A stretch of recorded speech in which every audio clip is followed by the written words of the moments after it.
614. That's how many foreign agents the Russian Ministry of Justice has put on its register. And last year alone, the state tagged 207 entities. Why entities? Well, because it's organizations, ordinary people, and even a group of individuals from an informal organization. In short, it's a mixed bag now. You might ask, what is so significant about this figure? So what that they have become some kind of foreign agents? The point is that those who have been recognized as foreign agents have had their lives in the country made much more difficult by imposing additional financial costs on them and infringing on their activities. The law has been extended to such a degree that any user of a social network can be recognized as a foreign agent. In this video, we'll look at how Russian Foreign Agents Registration Act has evolved, its original intentions, what it has become in the present, and the reasons for changing the law. You've noticed that we've recently been making videos about politics, Russia, Ukraine, the US, and politics again. I wish I could talk about different things, but such are the times, you know? Well, while we're on a political streak, go ahead and watch videos about economics and finance from our friend Mr. Tony on his Where Is My Money channel. You'll be quite familiar with his style because he transforms complicated topics into a simple and engaging animation which I think works the best. After all, learning all this hefty theory of economics and personal finance on your own can be tricky. On top of that, Mr. Tony ain't yet another financial guru. He'd rather use simple language and familiar references than smart, almost philosophical advice to relate to down-to-earth situations you and I have been to. I mean, didn't you want to make a quick buck on some Dogecoin and miserably failed to? Or maybe ChatGPT frightened you about replacing you at your job? Well, Mr. Tony's videos might give you useful insights on these topics and quite a few others as well. So go get started with this video about the evolution of money via the link in the description below. Get a better grasp of economics and your personal finance.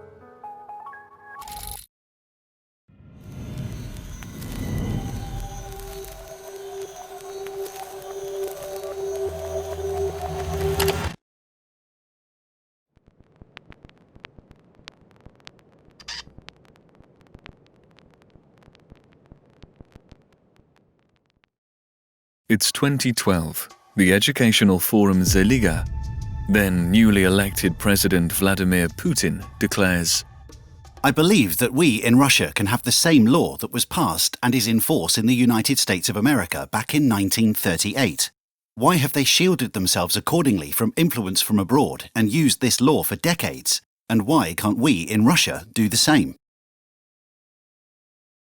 At the time, the president stressed that the requirement applies only to organizations that are engaged in political activities and receive funding from abroad, and I personally support this approach. If the unambiguity and relevance of foreign funding to change state power is established, then people should at least be aware of this. Thus, the president explained to the public the need for the law. The talking points are as follows. Thesis 1. So what? The US has such law. Thesis 2. Only foreign-funded political organizations qualify as foreign agents. There is some doubt that the only reason was the desire to make a Russian response to the American law, and this after 70 years of silence. It is important to note that just 6 months before the Russian law on foreign agents was passed, there was a protest on Bolotnaya Square, which was attended by about 80,000 unhappy citizens. Then the dissatisfied with the elections to the State Duma came out. They were unhappy that suddenly Putin's political party United Russia had won again. Then the local Russian meme about the 146% was born. Well, they published these numbers of voters for Rostov region in the news, which totaled in 146%. On top of that, they also showed 129% of voters in Voronezh region and 115% in Sverdlovsk region as well. That's how we do politics in Russia. Then a little later, for the same reason, people gather for another protest, and again the numbers of participants exceed 100,000. Not according to the police, of course. They said there were only 30,000 participants. Rolling into 2012, the protests continue. On February the 4th, the discontented are again walking from Kaluzskaya to Bolotnaya Square. But the funny thing here is that the government strikes back in the form of a mirror anti-orange protest on Poglyanaya Hill, with the message like, "Everything is cool and the elections are fair. Go away, America."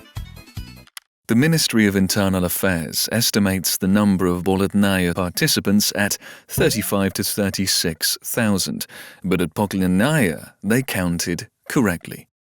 They constantly raised the bar on the number of participants, like, "We have so many ardent pro-government people," that in the end they counted 138,000 people. And the organisers of this counter-protest were ordered to pay a fine. Well, the plan was to have 15,000 people, but it was 9 times as many patriots. The composition of the participants differed markedly from the visitors to the Bolotnaya and Sakharov protests. The overwhelming majority of the protesters were women in their 50s and men in black leather jackets. When a media outlet, Lenta, asked why they had come to the protest and what their views were, the women flatly refused to answer, turned their backs, and lifted the collars of their floor-length fur coats. The story ends with the March of Millions on the 12th of June. Back then, oppositionist Nemtsov was still alive. Navalny was being detained for short terms. Ordinary writers and musicians could be mentioned without an obligatory footnote that they had been recognized as a foreign agent by the state. Only foreign-funded political organizations qualify as foreign agents. Now, July the 20th, 2012 is on the calendar, and Russia is adopting its first foreign agents law. And it is from this year that the helix begins to spiral.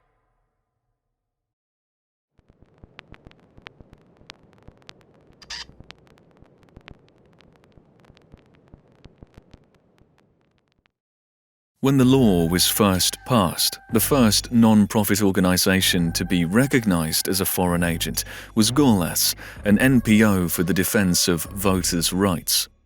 They were added to the register forcibly, along with these 4 organizations. Even then, there were questions about the transparency of the criteria for registration as foreign agents. I mean, there are the concepts of foreign funding and political activity. What are the limits of this funding in absolute and relative terms? Am I a foreign agent if I received $1,000 from abroad? What if I received another 100 million rubles from sources inside the country? What about political activities? Is it contacts with MPs, conducting a social survey on the street, writing a post on Facebook criticizing the state? And the register of the Ministry of Justice does not show any reason for inclusion in the register. It just says, in accordance with such and such a law. One way or another, for some reason, human rights organizations and election observers were the first to be targeted. But this trend was also interrupted by a tragic event from which Russian workers are still recovering. The 17th of August, 2017, U.S. Department of Justice writes a letter to Russia Today America demanding they register as a foreign agent. Then, after an unequivocal hint 3 months later, Russia Today America complies with the U.S. Justice Department's demand. What was Russia's response? Did they find a foreign media outlet fully subordinate to the U.S. and force it to register as a foreign agent? Or did they introduce a special status for this media outlet, because only NPOs have to be registered by law so far? In short, did we mirror-like hit the blatant US propaganda? No. Just 2 days after Russia Today's registration in the US Registry of Foreign Agents, the Russian Duma passes a law with ultrasonic speed, extending the application of the 2020 law on foreign agents. On the 15th of November 2017, it is passed in the Duma, on the 22nd of November in the Federation Council, and signed by the President on the 25th. Now, not only NPOs funded from abroad, but any media outlets can become foreign agents in Russia. I would like to draw your attention to an important point. The media do not have to be foreign and registered in Russia. It was enough just to distribute information. What kind of information? Analysis, propaganda, jokes, retweets, maybe?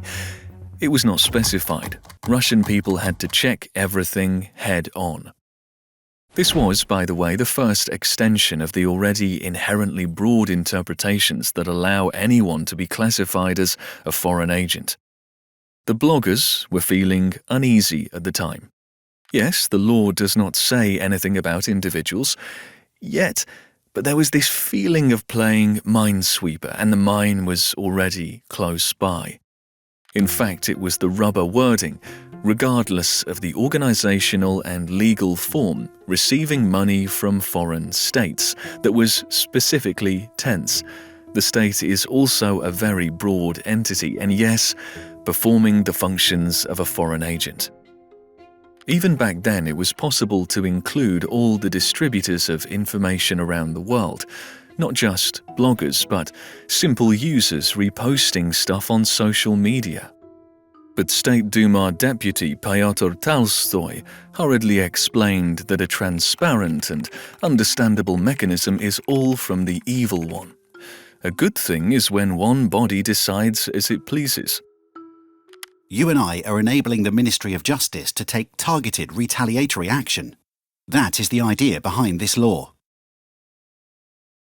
The words of an official are worth their weight in gold, of course. But maybe you could write a transparent mechanism and clear requirements within the law. You're not just going to admit to the register everyone, are you? Are you? Yeah! Back then, Putin signed 2 changes into one document. In addition to the fact that the media could now get caught as an NPO foreign agent, it was also allowed to block undesirable pages on the internet at will. Well, back to our foreign agents, which NPOs and media outlets may be recognized as for the time being. But just a month later, MP Pyotr Tolstoy and his friends are introducing a bill which once again expands the concept of a foreign agency. Now individuals can get there too.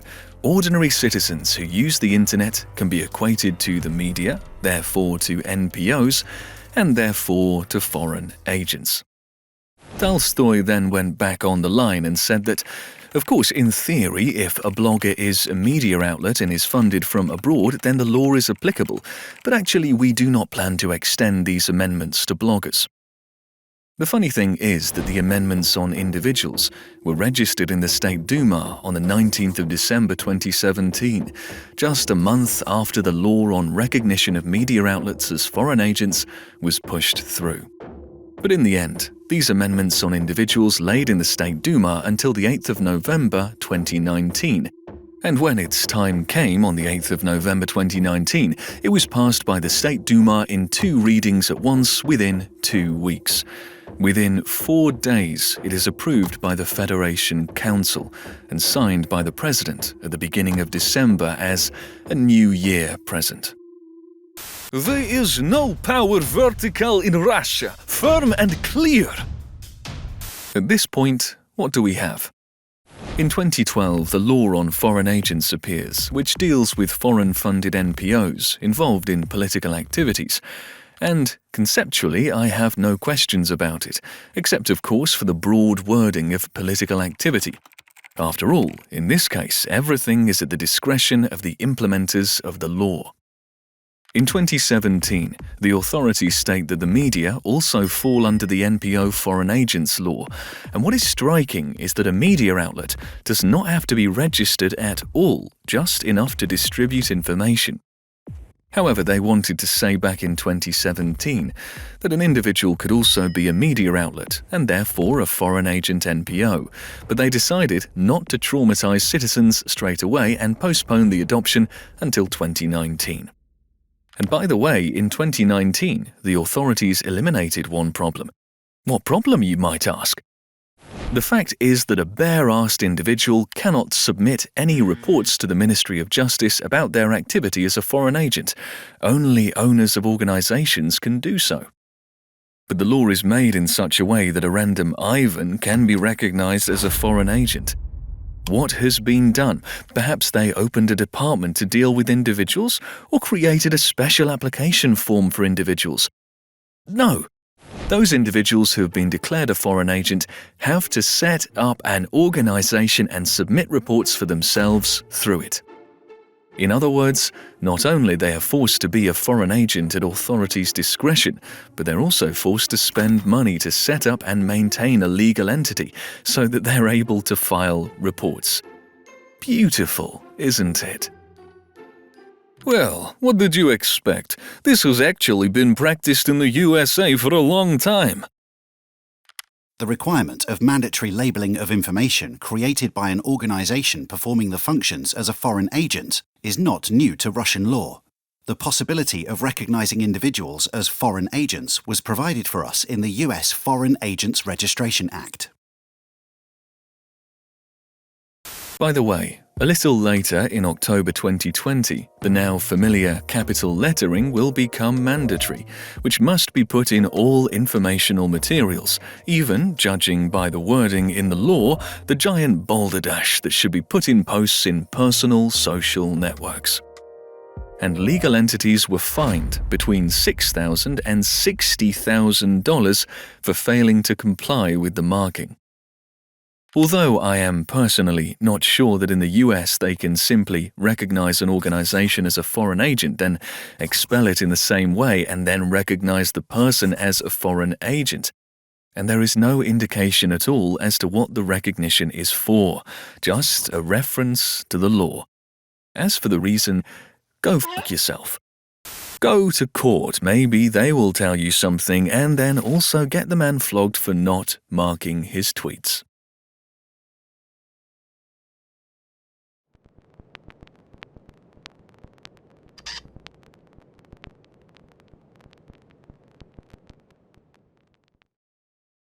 So, we have long been able to recognize NPOs as foreign agents, the media, but in fact just distributors of information to individuals too. Who else is left? Any guesses? You know, there are informal associations of people who do various things. Well, at the end of 2020, the government made a New Year present and once again extended the foreign agent law, where an entity without a formal organization can be recognized as a foreign agent. On the adoption of the law, everything is again classically quick and in unison. The Duma adopts it on the 23rd of December, the Federation Council passes it on the 25th of December, the President signs it on the 30th of December.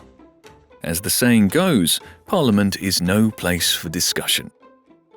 The first to be recognized as foreign agents of those without formal organization were OVD Info, which helped people detained at protests to defend their rights.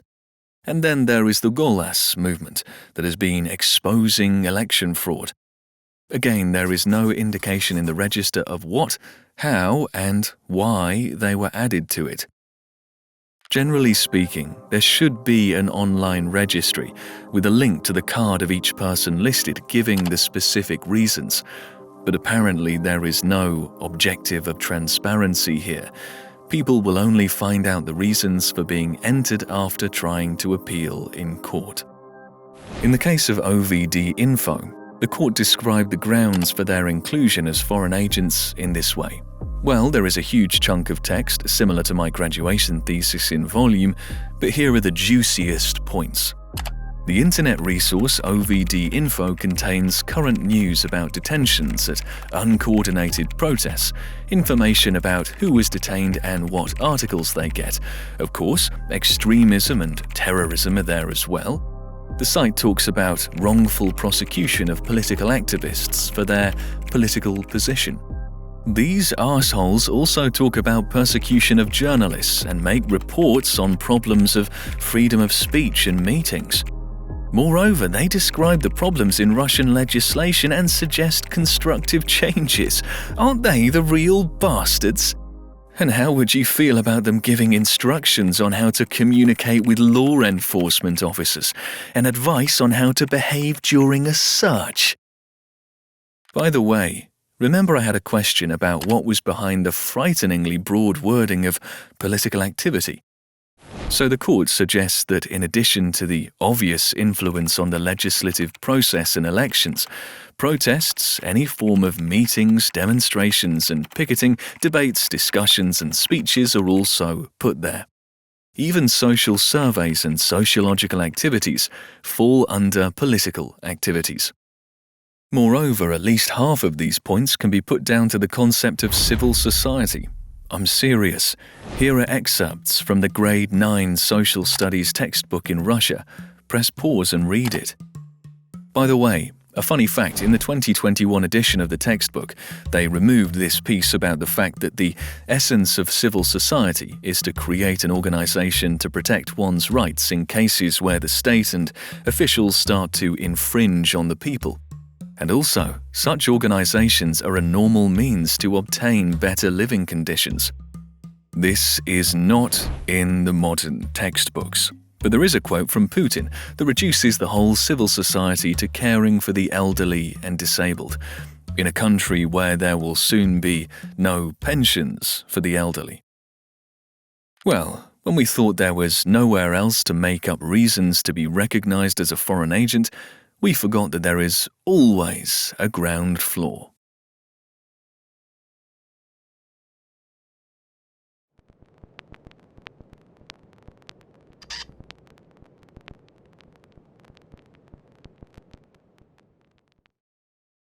In 2021, it seems that even the authorities realized that they have gone too far in stretching the rubber-stamp term of a foreign agent. And this was confirmed by the Commander-in-Chief himself. Я вам обещаю, мы посмотрим еще раз. Значит, вот эти размытые критерии. Часто, не часто, но я знаю, бывает, и мне вот даже мои личные, там, знакомые личные говорили, вот мы занимаемся тем-то, такой-то благотворительной деятельностью. Нас подводят уже к тому, что мы иноагенты. Я знаю, и на Совете по правам человека об этом тоже коллеги говорят. Я постоянно даю такие поручения в администрацию президента и депутатам Госдумы, чтобы возвращались, совершенствовали, значит, этот инструмент и ни в коем случае не злоупотребляли им. And what do you think? In the middle of 2022, another law was passed which does not specify anything, does not clarify anything, but expands the concept of a foreign agent to a simple word. Since the middle of last year, literally everyone can be a foreign agent. In fact, that's what it says.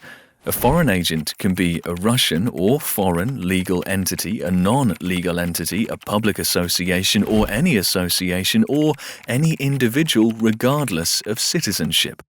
Oh, pardon me, that was a mistake on my end. Not everyone can. Authorities can't be a foreign agent. Parties can't, religious bodies can't, in short, their own brethren can't. So those who aren't under the wing of authorities can now become a foreign agent for foreign influence. Well, that's what the authorities would like to say. Somebody sent you $100 from abroad, you are a foreign agent, or you were persuaded, coerced somehow. You've watched enough on Netflix, or I don't even know, we haven't come up with it yet. Well, in short, foreign agents are those who received organizational, methodological, scientific and technical support.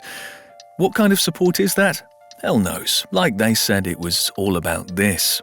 Take targeted retaliatory action.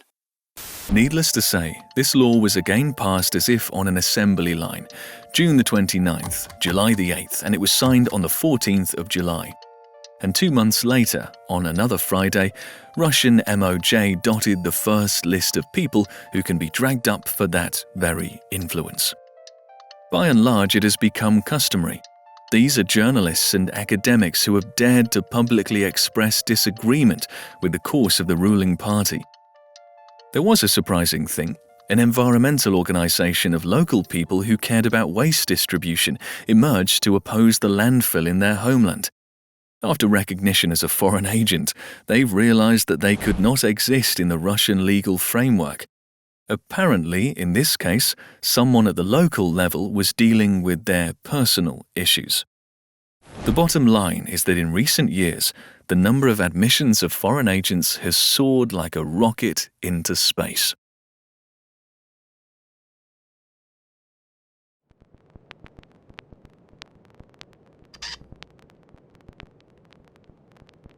You know, that's a good question. It all started with the good intention of avoiding influence on the political establishment from the outside through NPOs. But instead of working out the explicit criteria for foreign influence and finding the real agents being funded and controlled from outside, they began to make up agents. First, they expanded the law to include the media. Then it was extended to individuals. When there seemed to be no one left, they remembered that it was still possible to declare different organizations without legal registration as agents. And in 2022, having finally shown that a foreign agency is not issued for specific criteria, but for non-compliance with the spirit of the ruling party, they added that all of the above can be declared for some esoteric influence. Now they want to add the concept of third parties to the whole kraken in order to start punishing those who collaborate with foreign agents. They're talking about aid so far. Man, it's honestly hard to keep cool, especially when the Deputy Minister of Justice officially says things like this: if they help foreign agents willy-nilly. And when you have the minister in charge of the whole foreign agent thing saying, They must acquire this status, including if their activities are directed against our spiritual or moral values, because it is, sorry to say, an element of state policy. Take targeted retaliatory action. That's how the targeted application turned into a carpet bombing. Now anyone who voices disagreement with the course of the party can be recognized as a foreign agent, and the task is to brand them, to remove them from any field of activity. The life of a recognized foreign agent has already been plunged into a huge mess. Now they want to isolate them from society. They want to cut off their oxygen, trying to shift all the problems in the country onto these agents. In terms of income, it seems fair to me. We have so far deprived foreign agents of public funding. Why shouldn't they be deprived of financing and the ability to make money at all? By the way, we have a comparison of this law on foreign agents with the American law on the Russian channel. For 10 years, Russian authorities have been lying to us that this law is being copied from the US one. When the situation got out of hand, we decided to make a video comparison of the two laws. We don't think you'll be interested much, but if I'm wrong, write about it in the comments. You know who to share this video with. We say a big thank you to our supporters on Patreon, and I'm the researcher.